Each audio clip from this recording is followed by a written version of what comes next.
E aí, meus queridos alunos, tudo bem com vocês? Sejam muito bem-vindos, né, à nossa primeira aula de Biologia aqui da turma do 9º ano manhã, né, a turma especial, essa aula aqui é a aula de vocês. E vamos que vamos, né, já nos apresentamos. Meus queridos, a gente vai começar nosso conteúdo falando sobre introdução à bioquímica. A gente vai começar a estudar bioquímica, creio que a gente vai demorar pelo menos uma semana e meia, mais ou menos, porque esse primeiro capítulo ele é muito grande, tá bom? Lembrando que eu não vou passar a questão do livro ainda, mas nós já vamos dar início ao nosso conteúdo, tá certo?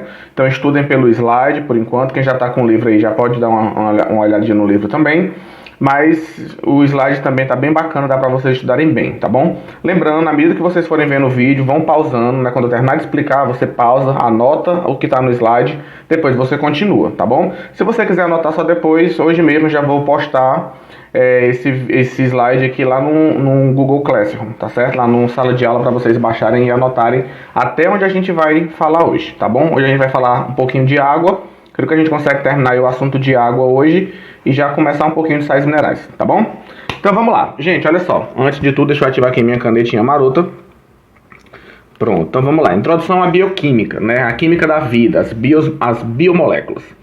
Primeiramente, cara, e o que é bioquímica? Né? Bioquímica é uma área da ciência, né? Seja da biologia ou seja da química. Na verdade, ela é uma ciência interdisciplinar, porque ela pega tanto o conceito da biologia, como da química, como da genética, como da biotecnologia, né? Ela junta muita coisa, mas ela é uma ciência interdisciplinar voltada para a química dos processos biológicos, ou seja, os processos biológicos que acontecem no nosso organismo, todas as reações químicas que acontecem no nosso metabolismo, as moléculas envolvidas nesses processos, é estudo da bioquímica, tá? Isso de todos os seres vivos, né? Nós temos a bioquímica de bactérias, bioquímica de fungos, né? A bioquímica humana, nós temos a bioquímica clínica, que é voltada para a parte das doenças.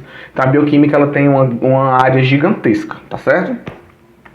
E a bioquímica ela envolve principalmente o estudo da estrutura, função e o metabolismo das biomoléculas. Além que biomoléculas são essas? Nós temos aí a água, os sais minerais, as vitaminas, os carboidratos, os lipídios, as proteínas e o nosso material genético, tá certo? Nós vamos estudar água, sais minerais, carboidratos, lipídios, proteínas e vitaminas. Então as principais biomoléculas que nós vamos estudar. Hoje a gente vai ver só água e se der tempo já um pouquinho de sais minerais, tá bom? Então vamos lá. Lembrando que quais são os principais elementos químicos presentes nos seres vivos, né, nas nossas células. Quais são os principais elementos químicos que compõem os seres vivos? Nós temos aí carbono, hidrogênio, oxigênio, nitrogênio, fósforo e enxofre, tá? É o famoso CHOMPS. Tá? Aqui eu coloquei os símbolos dos elementos. Professor, significa que só tem esses elementos no corpo humano, por exemplo? Não, existem vários outros elementos. Só que esses são os principais, são os majoritários, que estão em maior quantidade, tá certo? Então vamos lá. Meus queridos, olha só. As principais moléculas dos seres vivos, que inclusive são os grupos de moléculas que nós vamos estudar, tá? Nós temos aqui 70% da composição química de uma célula é água, que a gente vai começar com água, tá? Aí nós temos aí depois, ó, proteínas, nós temos ácidos nucleicos, que é o DNA e o RNA, os carboidratos, tá? Que são os açúcares, os lipídios, que tem a ver com as gorduras, e aí nós temos os sais minerais e outros, tá? A gente vai começar falando um pouquinho sobre a água. Só uma observação. A gente vai dividir as substâncias em substâncias orgânicas e substâncias inorgânicas. Carlin, quais são as inorgânicas? Água e sais minerais. Todas as demais são compostos orgânicos, tá certo? Então vamos começar aqui com a nossa amiguinha água. Gente, a água todo mundo conhece, todo mundo sabe da importância que a água tem no nosso organismo, a importância que a água tem para os seres vivos, né? Seja para beber, seja no processo de transpiração, seja por desempenhar várias funções do nosso organismo. A água ela tem um papel fundamental, né? E a gente vai conhecer agora um pouquinho dos aspectos bioquímicos da água, algumas características da água, tá? Olha só. Primeiro, a maior parte da massa dos seres vivos é simplesmente água. Lembra que eu mostrei para vocês no slide anterior que cerca de 70% do volume da célula ele é água, tá? Lembrando que a água é uma substância inorgânica. Então vamos lá. A água ela tem diferentes propriedades que são fundamentais para nós seres vivos, tá? Coloquei aqui alguns exemplos. A água ela é uma molécula polarizada, vou já explicar isso. A água ela é o solvente universal. A água ela participa de muitas reações químicas no nosso organismo, muitos processos bioquímicos só são possíveis pela presença de água. A água tem a ver com a nossa regulação da nossa temperatura, tá? O fato da nossa temperatura do nosso corpo ela não subir demais ou não diminuir demais, ela se manter ali constante. Isso é devido também à presença de água, tá? E a água ela também tem propriedades de coesão e adesão e também capilaridade, tá? A capilaridade é a capacidade que a água tem de subir por estruturas por colunas, né? Por capilares, pequenos tubinhos, tá? A gente vai ver isso também mais para frente na aula de botânica, tá bom? Então vamos lá. Gente, primeira estrutura molecular da água, né? A água ela é uma molécula formada por 3 átomos. Nós temos aí 2 átomos de hidrogênio, né? E um átomo de oxigênio, formando a molécula de água, né? Sua fórmula famosa H2O, tá? E a molécula de água ela é uma molécula polarizada. O que é isso? Que significa que nas moléculas de água existem regiões com cargas parcialmente negativas e regiões com cargas positivas. Então a água ela tem polos elétricos, tá certo? Vocês vão entender isso melhor quando a gente for estudar isso lá na química, tá bom? Vai ficar muito mais claro. Por enquanto, basta você lembrar que a água ela é uma substância polar. Não esqueça disso, a água é polar, tá? E aqui nós temos mais uma vez a estrutura da água, né? Aqui nós temos o ângulo que se forma pelas ligações entre o hidrogênio e o oxigênio, que é um ângulo de 104 graus aproximadamente, mas isso aqui a gente vai ver melhor em química, quando a gente for estudar ligações químicas, tá? Como aqui o nosso foco é na biologia, a gente vai focar nas funções da água, tá bom? Mas é importante você saber a estrutura da água, tá? Então vamos lá. Gente, as moléculas de água, se você prestar atenção, as moléculas de água elas interagem entre si através de um tipo de força de interação chamada de ligações de hidrogênio. Então, qual é o tipo de ligação principal que mantém as moléculas de água unidas? Ligações de hidrogênio, que antigamente era chamado de ponte de hidrogênio, mas a gente mudou essa denominação, tá? Quimicamente falando, é uma ligação. E essa ligação de hidrogênio que mantém as moléculas de água unidas para formar a substância água, ela é uma ligação forte, ela é uma interação forte. Não esqueça disso, as moléculas de água elas estão unidas fortemente umas com as outras, tá? Essa ligação ela é uma ligação bem forte. E aí nós temos aqui a primeira característica, que é o fato da água ser conhecida como solvente universal. Carlinhos, por que a água é um solvente? Quando se fala que a água é um solvente, gente, é porque ela tem a capacidade de dissolver várias substâncias químicas. Açúcar, sais minerais, tá? Proteínas, gases, todas essas substâncias elas podem se dissolver na água. Então, como a água consegue dissolver muitas substâncias, ela é chamada de solvente universal, tá? E só lembrando uma coisa, quando nós temos o solvente é a água, quando nós temos o soluto junto com o solvente, nós dizemos que nós formamos uma solução. Carlinhos, o que seria o soluto? O soluto são as substâncias que vão se dissolver na água, geralmente ele está em menor quantidade. Exemplo, água e sal. Tá? Eu tenho um copo com água e eu boto um pouquinho de sal. O sal é o soluto, que é o sólido que vai se dissolver ali, tá? E a água é o solvente, que é a substância que vai dissolver. Quem vai ser dissolvido é o soluto e quem dissolve é o solvente. Quando eu junto soluto e solvente, eu tenho uma solução. Por exemplo, uma solução de água e sal, tá? E nós temos também o seguinte, os solutos eles podem ser hidrofílicos ou hidrofóbicos. Carlinhos, qual é a diferença dos dois? Uma substância hidrofílica, essa palavrinha filho significa amizade. Então são substâncias que têm afinidade, elas gostam da água. Por exemplo, o sal se dissolve bem na água, o açúcar. Agora, as hidrofóbicas, é só você lembrar de fóbico, que tem a ver com fobia, medo. São substâncias que não gostam da água. Por exemplo, o óleo. O óleo não se mistura com a água, então o óleo é uma substância hidrofóbica. Já as que se misturam são as substâncias hidrofílicas, tá certo? E aqui nós temos uma coisa legal, gente, que é o fato de como é que o sal se dissolve na água, tá? Você tem aqui um cristal de sal, formado por vários cátions positivos e ânions negativos, né, átomos carregados. Quando você bota ele na água, as moléculas de água elas vão separando esse cristal, elas vão separando esses íons. E aí a água começa a circular esses íons, ó. Por exemplo, aqui, ó.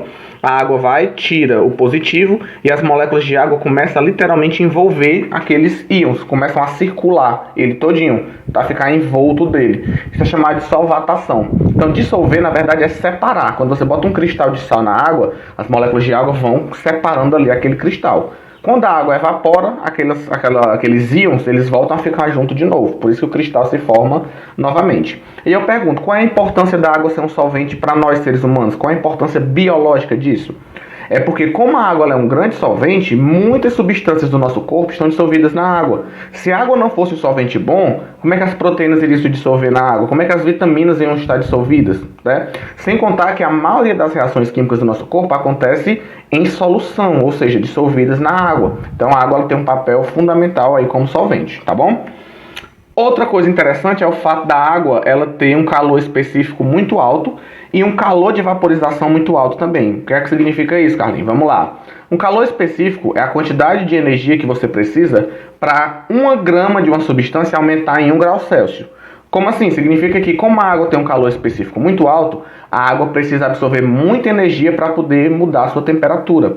Tanto é que se você for para a praia, durante o dia, a água do mar ela é mais fria e durante a noite ela está mais morna. Por quê? Porque durante o dia ela está absorvendo calor. Quando for à noite é que ela vai começar a perder aquele calor que ela absorveu. Então a água tanto demora muito a esfriar, como ela também demora a aquecer. Isso é importante no nosso organismo, porque a água ela serve como um amortecedor térmico.